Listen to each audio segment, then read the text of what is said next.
Good morning dear students, myself Sanjay Makwana. आज का जो टॉपिक है वो है स्ट्रेस कंसंट्रेशन। आज हम पढ़ेंगे स्ट्रेस कंसंट्रेशन क्या होती है और किस तरह ये किसी कंपोनेंट के अंदर फेलियर का कारण बनती है। तो सबसे पहले अपन जानते हैं कि स्ट्रेस कंसंट्रेशन की परिभाषा क्या है। सबसे पहले आप देखिए, ये डायग्राम दिख रहा है आपको। इस डायग्राम के माध्यम से अपन ये समझने की कोशिश करते हैं कि स्ट्रेस कंसंट्रेशन क्या होती है। Whenever a machine component changes the shape of its cross section, the simple stress distribution is no longer good, holds good for the neighborhood.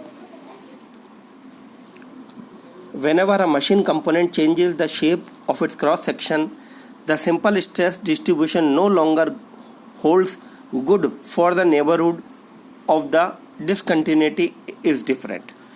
मतलब ये है कि जब भी कोई कंपोनेंट जिसको हम डिज़ाइन करने जा रहे हैं, cross sectional area suddenly change हो, जैसे बड़े से छोटा हो जाए या अचानक से छोटे से बड़ा हो जाए, जब भी उसका cross sectional area suddenly change होता है तो जो स्ट्रेस डिस्ट्रीब्यूशन है उसमें, सिंपल स्ट्रेस डिस्ट्रीब्यूशन, वो बिगड़ जाता है, वो अनबैलेंस हो जाता है। जैसे आप यहाँ देख सकते हैं कि यहाँ का जो स्ट्रेस डिस्ट्रीब्यूशन है वो बिल्कुल प्रॉपर है, और जहाँ पर क्रॉस सेक्शनल एरिया चेंज हुआ, ये देखिए यहाँ क्रॉस सेक्शनल एरिया चेंज हुआ तो यहाँ स्ट्रेसेस जो है एकदम, स्ट्रेसेस जो लाइन है, फ्लो लाइन्स अपन उनको बोलते हैं, वो एकदम नज़दीक आ गई। और नज़दीक आने के कारण क्या हुआ, क्योंकि वह एरिया छोटा हो गया तो वहाँ वो नज़दीक आ गई, और नज़दीक आने के कारण क्या हुआ कि वहाँ स्ट्रेस बढ़ गई। और जहाँ स्ट्रेस अचानक से बढ़ जाती है उसी को अपन स्ट्रेस कंसंट्रेशन बोलते हैं। तो the irregularity in the stress distribution, जो इरेगुलरिटी हुई है यहाँ पर स्ट्रेस डिस्ट्रीब्यूशन में, caused by abrupt change from, जो एब्रप्ट चेंज हुआ है क्रॉस सेक्शनल एरिया में, उसी को अपन स्ट्रेस कंसंट्रेशन बोलते हैं। It occurs for all kinds of stress in the presence of fillets. ये किस किस में होती है? फिलिट है, नाउचेस है, होल्स हैं, कीवे है, स्प्लाइंस है, सरफेस रफनेस है और स्क्रैचेस है। और जब भी क्रॉस सेक्शनल एरिया चेंज होता है वहाँ स्ट्रेस कंसंट्रेट हो जाती है, इकट्ठी हो जाती है। ये देखिए यहाँ पे आप, यहाँ स्ट्रेस इकट्ठी हो गई है और यहाँ इसका डिस्ट्रीब्यूशन वापस सही हो गया है, वापस यूनिफॉर्मली डिस्ट्रीब्यूटेड हो गई है फ्लो लाइंस। लेकिन यहाँ जो स्ट्रेस एकदम से जहाँ एरिया चेंज हुआ वहाँ स्ट्रेस इकट्ठी हो गई, और इसी इकट्ठी वाली स्ट्रेस को अपन बोलते हैं स्ट्रेस कंसंट्रेशन, स्ट्रेस इसका इकट्ठा होना, क्योंकि यहाँ पर फेलियर के चांसेस अब बढ़ गए हैं पहले के मुकाबले। तो इसको अपन सिंपल स्ट्रेस कंसंट्रेशन बोलते हैं। मैं उम्मीद करता हूँ आपको ये समझ में आया होगा। स्ट्रेस कंसंट्रेशन वहाँ होता है जहाँ पर सडनली कोई क्रॉस सेक्शनल एरिया चेंज होता है तो वहाँ पर फ्लो लाइन्स डिस्टर्ब हो जाती है, स्ट्रेस लाइन डिस्टर्ब हो जाती है और वहाँ पर इकट्ठी हो जाती है, उसी को अपन स्ट्रेस कंसंट्रेशन बोलते हैं। और उसके कारण होता क्या है कि उस स्ट्रेस के कंसंट्रेट होने से जो स्ट्रेस वहाँ इकट्ठी हो गई है उससे वहाँ जो फेलियर के चांसेस हैं वो बढ़ जाते हैं। फेलियर के चांसेस इसलिए बढ़ जाते हैं क्योंकि जहाँ स्ट्रेस ज़्यादा है वहाँ आप ये मान के चलिए कि वहाँ पर जो ब्रेक डाउन के चांसेस हैं, वहाँ फेलियर के जो चांसेस हैं वो कई गुना बढ़ जाते हैं। जितनी स्ट्रेस ज़्यादा होगी उतना यहाँ वहाँ से फेलियर के चांस बढ़ जाएंगे दूसरी जगह, कंपोनेंट की दूसरी जगह के अपेक्षा, राइट। तो ये स्ट्रेस कंसंट्रेशन कहलाता है। अब अपन देखते हैं theoretical form of stress concentration factor. कि थ्योरेटिकल फॉर्म क्या है? तो थ्योरेटिकल स्ट्रेस कंसंट्रेशन फैक्टर को अपन KT बोलते हैं। के का स्ट्रेस कंसंट्रेशन और टी का मतलब theoretical. It is the ratio of maximum stress to nominal stress. ये मैक्सिमम स्ट्रेस और नॉमिनल स्ट्रेस का जो रेशियो है उसी को अपन बोलते हैं theoretical stress concentration KT, right. अब अपन ये देखते हैं कि इसको किस तरीके से इसको कम किया जा सकता है, क्या किस तरीके से इसको ये देखिए, पहले अपन इसको समझ, stress concentration due to holes and notches, कि स्ट्रेस कंसंट्रेशन होल्स और नाउचेस के द्वारा कैसे होती है किसी होल प्लेट के अंदर। तो देखिए ये प्लेट है, ये देख रहे हैं आप प्लेट है, इसके अंदर अपन को एक होल करना है, और इस होल को अपन किस प्रकार से करें कि इसके अंदर उस होल के आसपास जो स्ट्रेस का कंसंट्रेशन है वो कम हो। तो इसके लिए हमारे पास ये फॉर्मूला है, F maximum is equals to F1 + 2A/B। ये जो फॉर्मूला है ये पर्टिकुलर किसी प्लेट में होल के लिए है, राइट। और इससे अपन ड्राइव करेंगे दूसरा फॉर्मूला एक, जो कि थ्योरेटिकल स्ट्रेस कंसंट्रेशन फैक्टर को शो करेगा, KT is equals to F maximum. तो यहाँ पर अपन F मैक्सिमम F की जगह अपन रख देंगे 1 + 2A/B, और A और B is the dimensions of the hole. Hole के डायमीटर्स हैं, डायमेंशंस हैं, जैसा कि आप यहाँ देख रहे हैं। यहाँ देखिए आप, यहाँ A जो है माइनर डायमीटर है और B जो है वो मेजर डायमीटर है होल का, राइट। तो A और B जो है वो डायमीटर्स हैं। अब यहाँ अपन ये देखेंगे कि A/B का रेशियो जो है ये अपन लेंगे। तो 3 तरीके से ये रेशियो अपन ने लिया है। पहले में अपन ने ये लिया रेशियो जो है वो लिया A/B का रेशियो 2 अपन ने लिया, और इस वाली इक्वेशन में यहाँ पर A/B का रेशियो पुट किया अपन ने 1 + 2, और A/B जो रेशियो है वो 2 है, तो यहाँ 2 रखेंगे अपन, तो ये हो जाएगा 4 और 1 5। तो ये देखिए आप यहाँ पे ये 5F, ये देखिए 5, राइट। तो इसका मतलब जो मैक्सिमम स्ट्रेस है वो 5 गुना हो गई। अगर A/B को अपन इस अनुपात में रखते हैं कि उसका जो रेशियो है वो 2 है, तो स्ट्रेस जो मैक्सिमम है वो इस होल के कारण 5 गुना हो गई, 5 टाइम्स 5 गुना हो गई। फिर दूसरे उसमें रखते हैं अपन A/B का रेशियो हाफ। ये देखिए आप, ये A/B का रेशियो वो अपन ने हाफ रखा, ये देख सकते हैं आप हाफ। तो जो मैक्सिमम स्ट्रेस है, ये देखिए ये मैक्सिमम स्ट्रेस जो आ रही है वो ट्वाइस हो गई, 2F। Maximum stress, simple stress जो है ट्वाइस हो गई, तो दुगनी हो गई। लेकिन अपन ने होल का साइज चेंज किया है। यहाँ पर अपन ने क्या चेंज करा कि A कम करा और B को अपन ने बढ़ाया है, और वो A/B का जो रेशियो है वो हमारा हो गया 1/2। और जब इसको पुट करा अपन ने, तो हमने देखा कि हमारा जो मैक्सिमम स्ट्रेस है, ये देखिए वो हो गई हमारी 2A।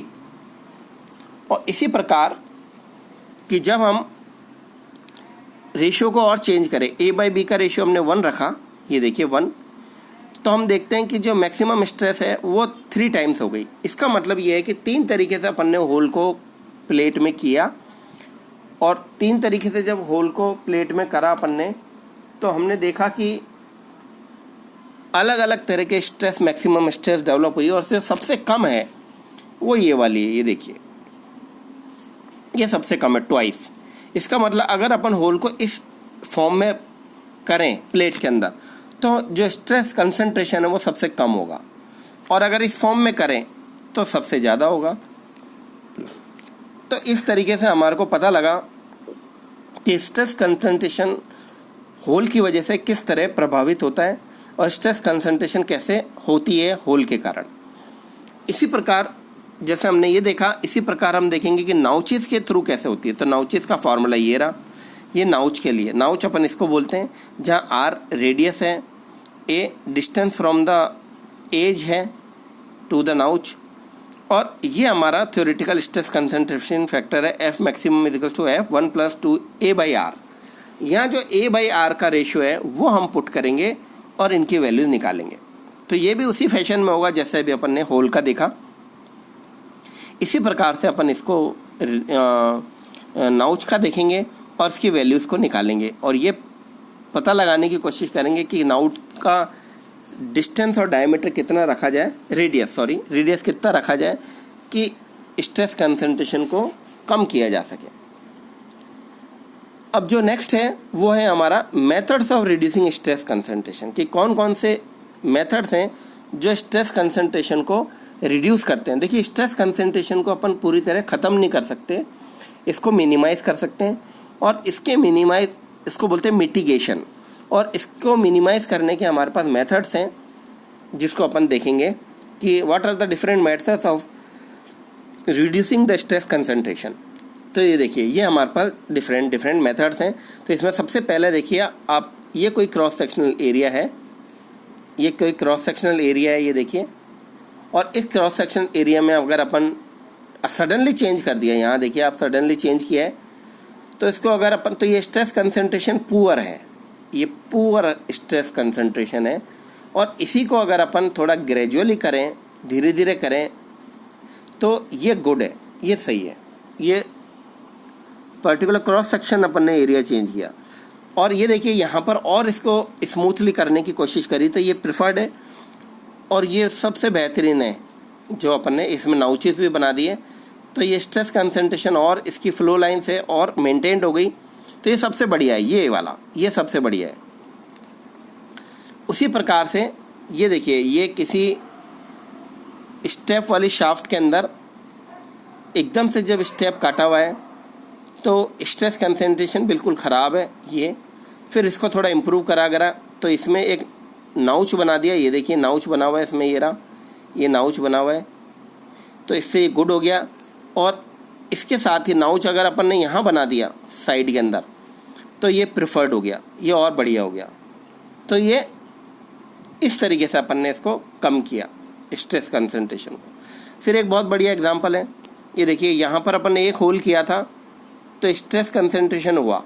अब इसको किस तरीके से मेंटेन करना है, तो दो छोटे होल अपन ने और पास में कर दिए बड़े होल के, तो ये फ्लो लाइंस जो है ये अपने डिस्टेंस को मेंटेन कर लेगी और उसके कारण जो है ये स्ट्रेस डिस्ट्रीब्यूशन जो है, स्ट्रेस लाइंस का जो डिस्ट्रीब्यूशन है वो अच्छा हो जाएगा, गुड हो जाएगा।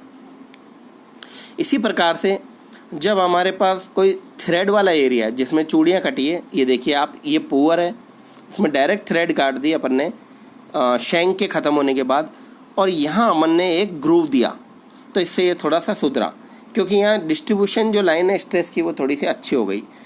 और वहीं अपन ने यहाँ पर इसके एरिया को बड़ा करके, जो थ्रेडेड पोर्शन है उसके शैंक के एरिया को, बेस एरिया को बड़ा करके फिर थ्रेड काटी, तो ये सबसे बढ़िया हो गया। ये देखिए यहाँ पर सबसे बढ़िया हो गया। तो इन मेथड्स को अडॉप्ट करके अपन ये देख सकते हैं कि अपन स्ट्रेस कंसंट्रेशन को काफ़ी हद तक उसको रिड्यूस कर सकते हैं, काफ़ी हद तक अपन उसको कम कर सकते हैं।